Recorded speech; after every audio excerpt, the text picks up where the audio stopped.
Sziasztok! Megnézzük, hogy van a szeretett személyetek, mit lehet róla tudni vajon. Történt-e vele valami a környezetében, vagy ő vele? Gondolatai változtak-e? A jelenlegi energiák hogyan hatnak rá? Úgyhogy lássunk is neki. A kérdés az, hogy van a szeretett személyetek jelenleg. Tehát a nézőnek a szeretett személye hogy van, mit lehet az ő jelenlegi állapotáról tudni. Erre kérünk.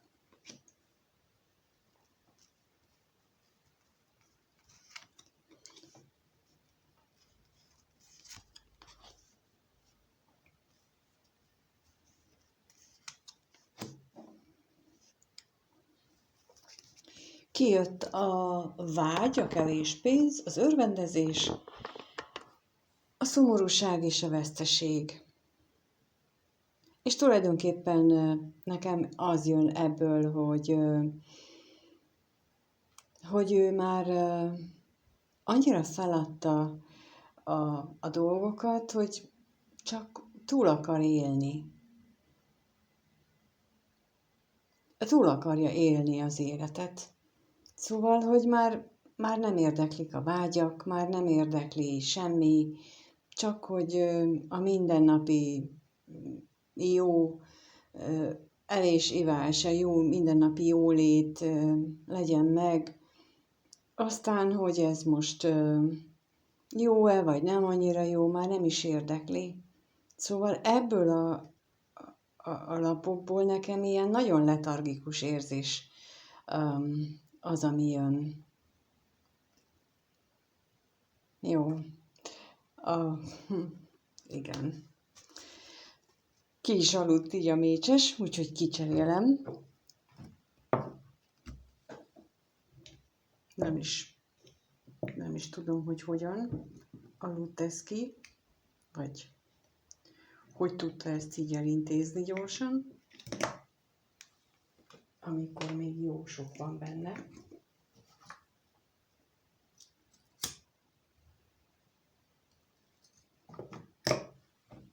Hát, körülbelül ilyen állapotban van a szeretett személyetek. Ilyen minden mindegy állapotban van. De megkérdezzük, hogy mit jelent itt ez a kevés pénz.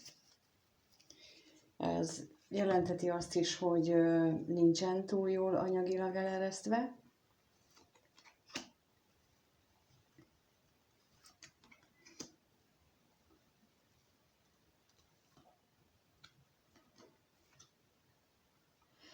Igen, és a veszteségre is kérnék szépen.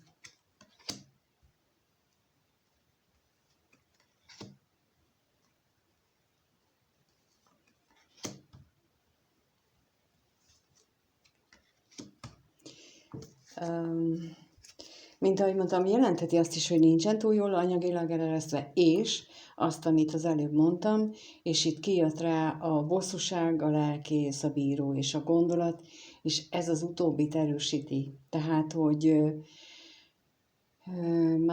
vagyis annyit bosszankodik azon lelke legmélyéből, ahogyan alakul az élete. Annyit gondolkodik, és annyira érzi valamilyen döntéskényszert, dönteni kellene, hogy inkább már nem akar semmire se vágyni. És a veszteségre pedig kijött a ház, az özvegyember, a tolvaj és a házasság, tehát ez pedig egy olyan állapotot mutat, így a ház és özvegy férfival, amikor teljesen magába fordul, szinte bebörtönzi magát az ő saját magányába, már elveszti a kapcsolatát a külvilággal, a kapcsolódásaival. Szóval a kiegészítő információk is csak azt erősítik ezt a nagyon-nagyon maga alatt van érzést. Jó, megnézzük, hogy egyébként a gondolatai mi körül járnak. Mitől van ilyen nagyon maga alatt ez a szeretett személyetek? Mi az, amitől ő ennyire maga alatt van? Ez a szeretett személy mitől van ennyire maga alatt? Mit tudhatunk meg erről?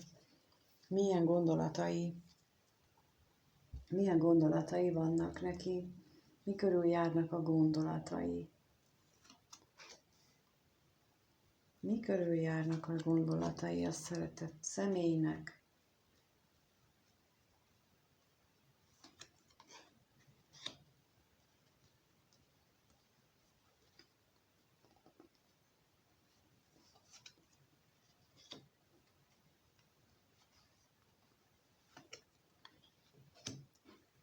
Kijött a tolvaj, a remény, a ház, az özvegyasszony és a szerelem. Teljesen reményvesztett állapotban van az ügyben, hogy ő neki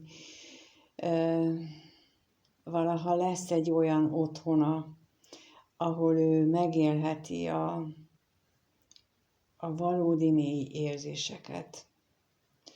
És mindjárt rákérdezünk itt az özvegyasszony személyére, hogy megtudhatjuk azt, hogy ki ez az özvegyasszony, ki az, akire ő gondol, ki ez az özvegyasszony, akire ő gondol.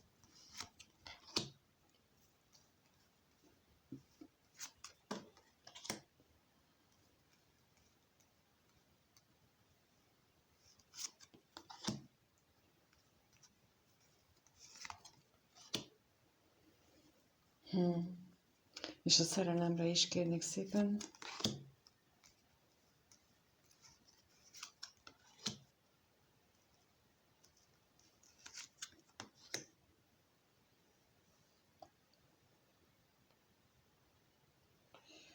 A reményre, még arra is kérek, hogy mi ez a reménytelenség.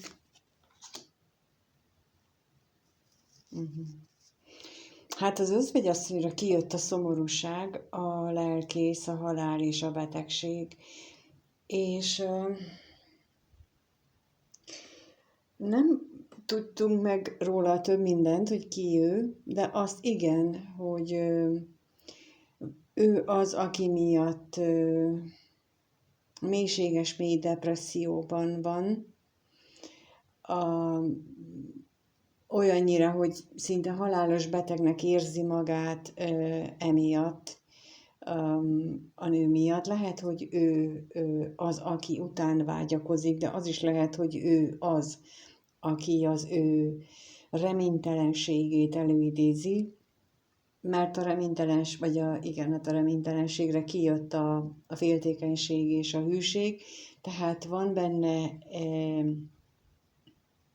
tehát ez a reménytelenség érzése, ez egy nagyon kitartó, nagyon nagy félelem, ami benne van,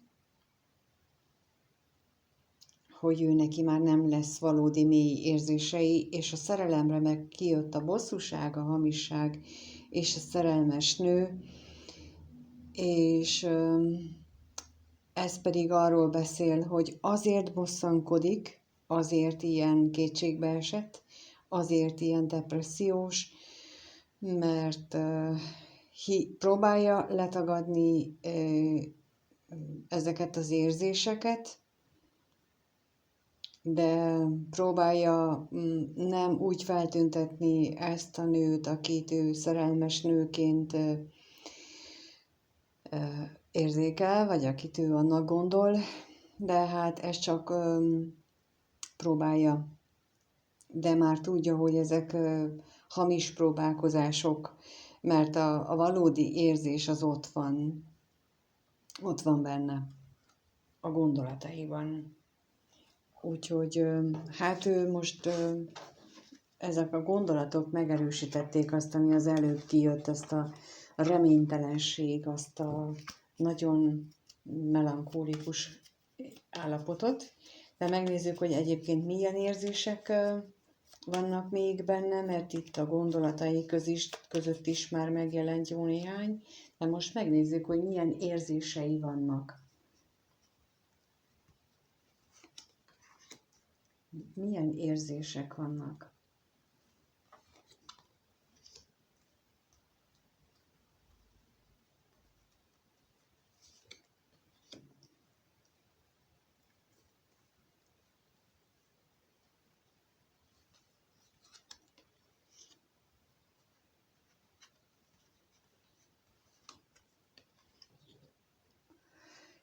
Kijött az özvegyasszony, a gyermek, a halál, az örvendezés és a szerelem. Hát az biztos, hogy ő szerelmes. Abban nem vagyok egészen biztos, hogy ebbe az özvegyasszonyba szerelmes.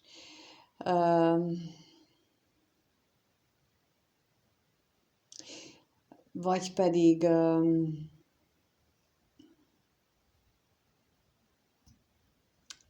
ez a gyermek az, aki őt megakadályozza, mert középen a halál az valami egészen nagy jelentőséggel bír az ő érzéseiben, egészen nagy átalakulást is jelenthet. Jelentheti ugyanakkor ez így most azt is, hogy van ez az özvegyasszony, akivel kapcsolatosan új reményei lennének, vagy új irányt szeretne, mert így a halálapjával teljesen megváltoztak az ő érzései. De megkérdezzük, hogy mit jelent itt a halál? Mit tudhatunk meg erről bővebbet? Mi ez a nagy változás az ő érzéseiben? Mi változik az ő érzéseiben? Hová?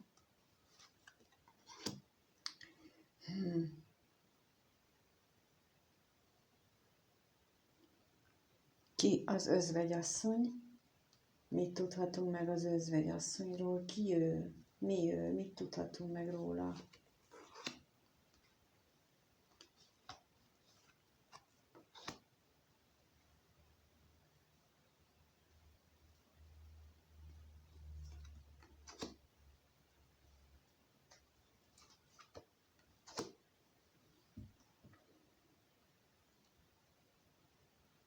Az örvendezésre is kérnék szépen, hogy arról mit tudhatunk meg. Mi ez a felszínesség?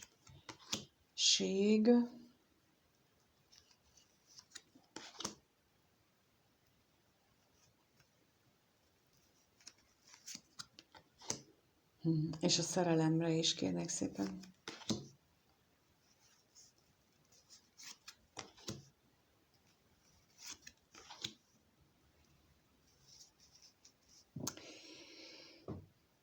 Hát a halálra kijött az utazás és a hűség, tehát, hogy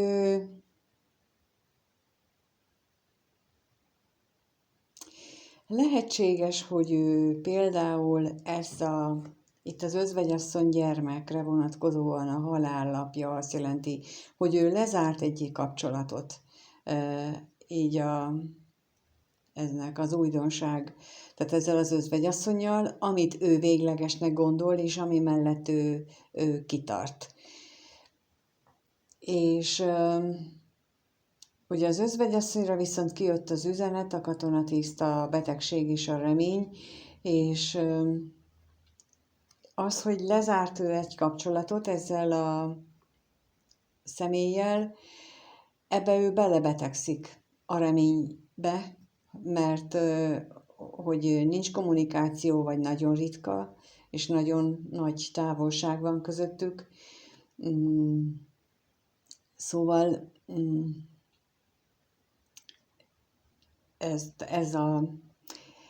ez az ő özvegyasszonyhoz való viszonya. Az örvendezésre kijött a szerencsétlenség, a váratlan öröm is, a lelkész, és valamilyen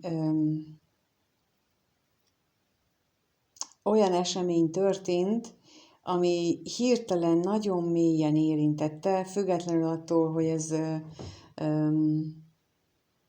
ilyen felszínes kapcsolódásnak indult, és itt úgy érzem, hogy ezzel az özvegyasszonnyal kapcsolatos ez az egész érzés, tehát ez az örvendezés, hogy felszínesnek indult, és hirtelen nagyon mély kapcsolattá változott, nagyon mély szerelemmé, és a szerelemre pedig kijött a bíró, a ház és a szomorúság, és olyan, minthogyha nem választotta volna ezt az érzést, hanem inkább a megszokott régi életébe maradt, vagy oda ment vissza, és ez mélységes mély szomorúsággal tölti el, és itt egy nagyon nagy ellentmondást látok, míg itt az látszik, hogy ő belebetegszik a reménybe, hogy valami létrejöjjön. Itt az látszik, hogy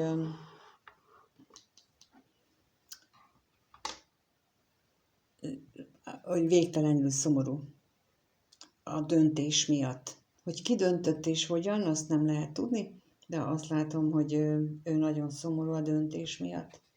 Megkérdezzük, hogy te hogyan jössz ebbe a dologba, az ő érzéseibe, mert azt látjuk, hogy ő nagyon bánkodik, nagyon maga alatt van, de te hogy jössz ebbe a képbe? Tehát mit gondol ez a szeretett személy a nézőről? Mit gondol rólad? Mit gondol rólad ez a szeretett személy? Mit gondol ő?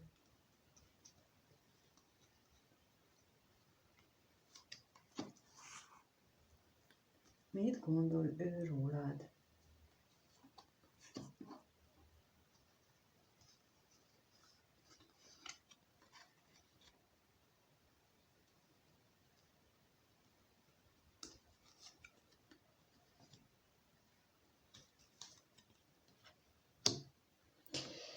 Hát, kijött a szerelmes nő, a betegség, a szerencsétlenség, a házasság és a szerelem.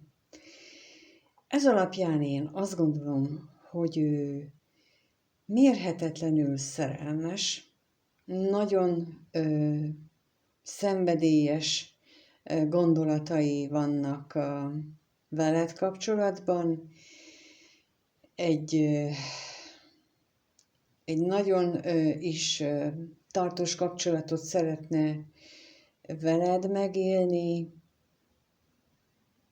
Tehát ezt így elmondani, ez így egy nagyon nagy szerelmet mutat. Ez egy nagyon nagy szerelmet mutatnak ezek a lapok. Én nem is tudom, hogy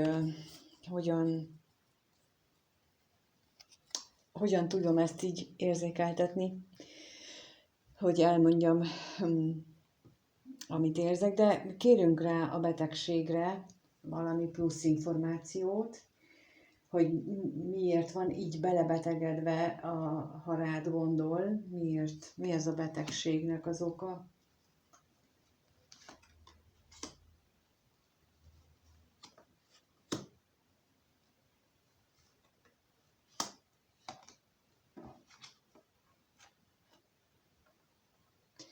Kijött rá a lelkész, a féltékenység, a bíró, a bosszúság és a kevés pénz.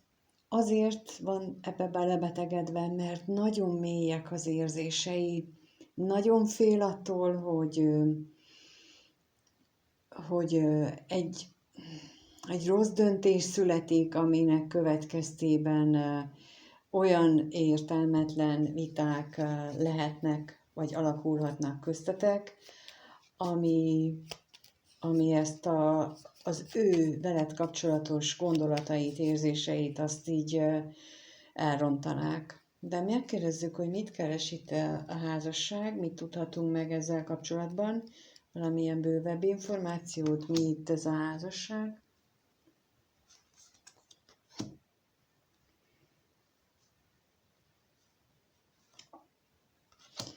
Hát kijött rá a remény, a szerencse és a szomorúság. Valószínűsítem, hogy nagyon nem vagytok együtt, de hogy reménykedik ennek a megvalósulásában, az szinte biztos, hogy ő ezt így nagyon-nagyon szerencsésnek élné meg, hogyha ez így veled kapcsolatban valami pozitív irányba elindulna, ez a tartós kapcsolat irányába.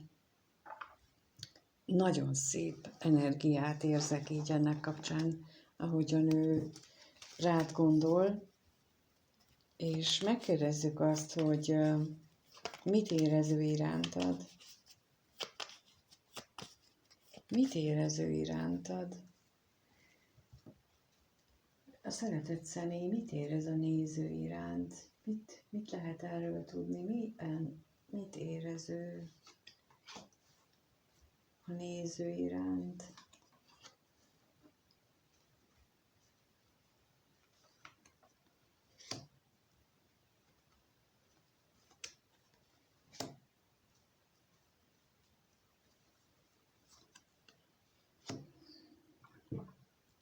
Kijött az ellenség, a szerelem, üzenet, állandóság, szomorúság. Szóval ez a szeretett személy, ez tényleg nagyon szerelmes, mert azt érzi, hogy rengeteg akadály van, ami az irántad való érzései és közé állnak.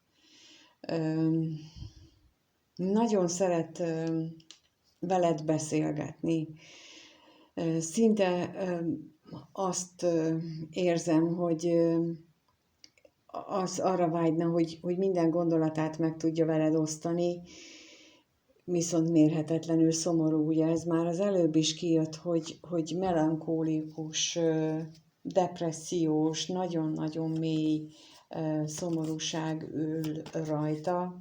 Úgy tűnik, hogy akkor ez mind hozzád kapcsolódik, de az ellenségre kérnék valami plusz információt, hogy ki ez, mi ez, vagy mi az, ami közétek áll, hogy erről tudhatunk-e meg az ő érzéseit, mi az, ami...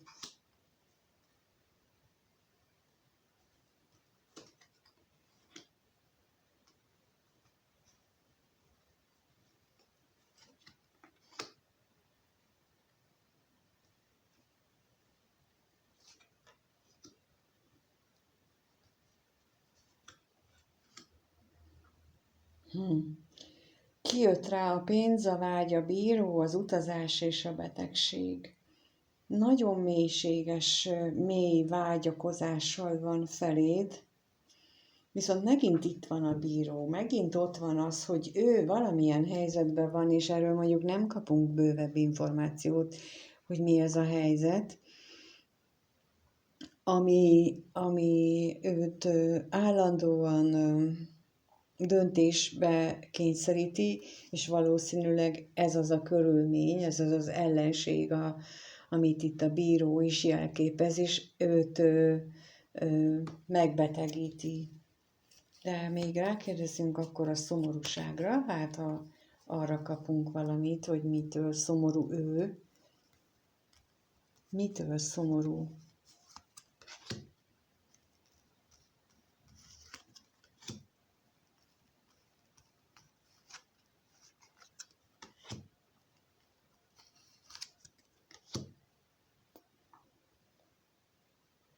Kijött a szerencse, a remény, a tolvaj és a levél.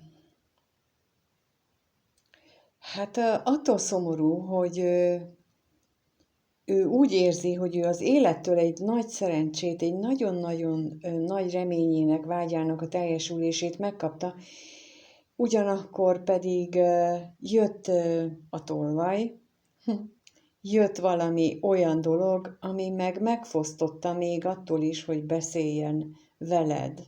És ez okoz számára olyan mélységes, mély fájdalmat, gyászt, letargiát, tehát nagyon, nagyon negatív érzéseket érzékelek. Hát megkérdezzük azt, hogy fog-e közeledni feléd. Nagyon-nagyon erős érzéseket érzek az ő részéről, de fog-e közeledni feléd a következő 1-2 hétben? Fog-e lépni ez a szeretett személy a néző felé?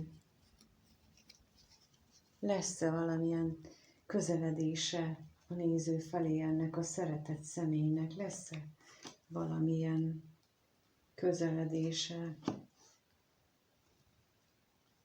Lesz-e valamilyen közeledése?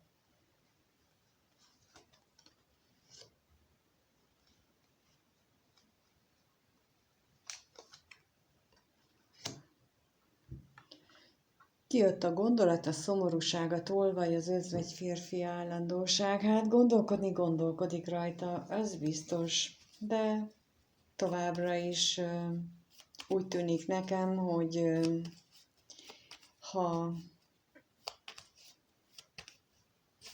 tervez is valamit, azt nagyon titokba tervezi, de csak tervezi, mert itt az özvegy férfi és állandósággal nekem az jön, hogy tulajdonképpen ez a tervezgetés és ez a gondolat is így semmivé foszlik és marad a magány az ő részéről.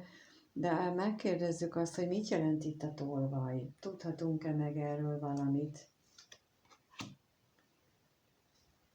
Mit tudhatunk meg a tolvajról? A gondolatról?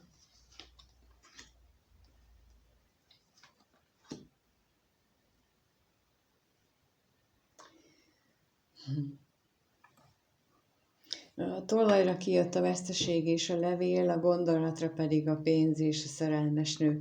Tehát ugye a veszteség és levél azt mutatja, hogy még kommunikálni sem nagyon fog erről, hogy ő mit tervez.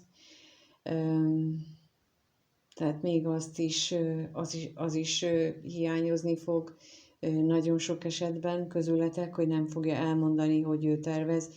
Viszont gondolati szinten benne nagyon erősödni fog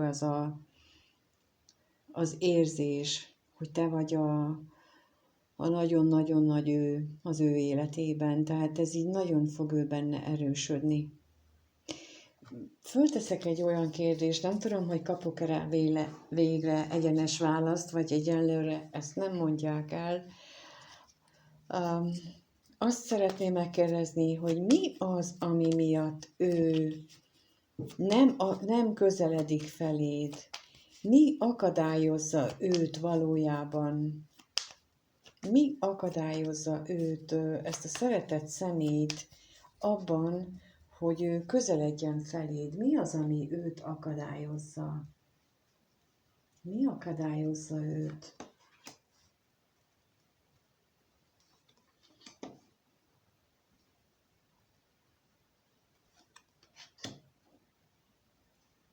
Mi akadályozza őt, hogy közeledjen feléd? Kijött a szerelem, a veszteség, a szomorúság, a katonatiszt és a szerencsétlenség. Miért érzem azt, hogy ő azt gondolja, hogy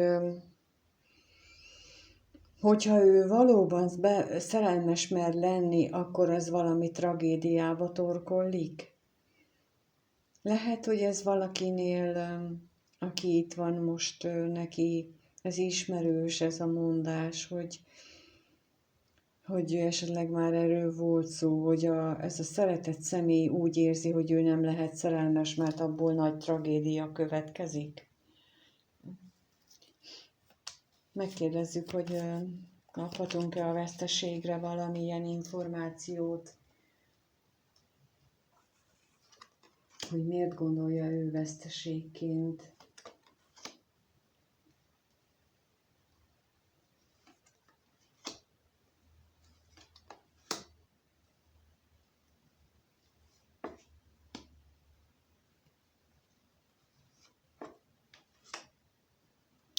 És a szerencsétlenségre is kérek.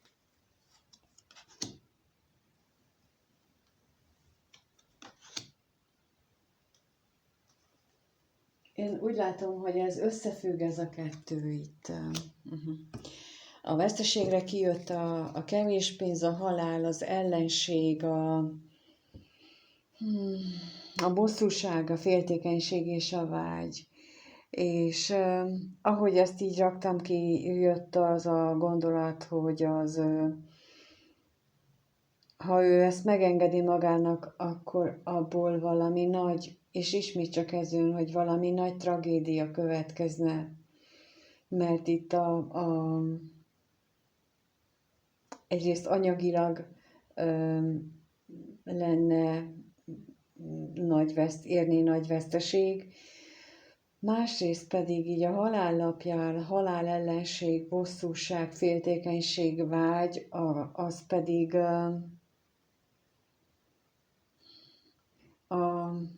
a körülményeknek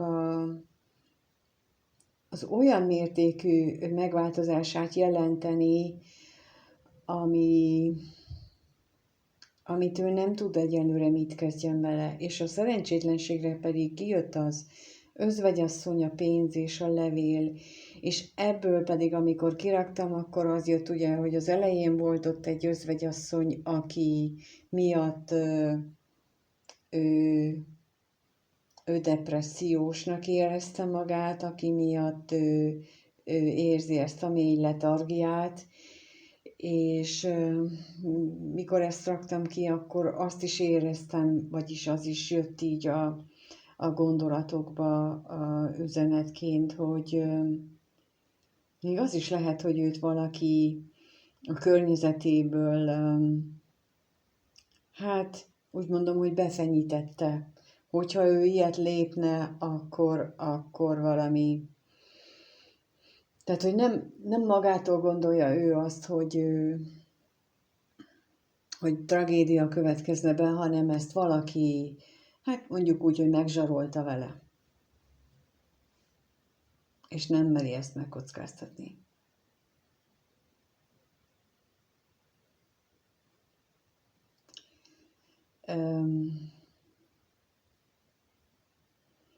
Nagyon erőteljesen érzem ezt a fajta érzést, amit ő most így, amit így látok a lapokból.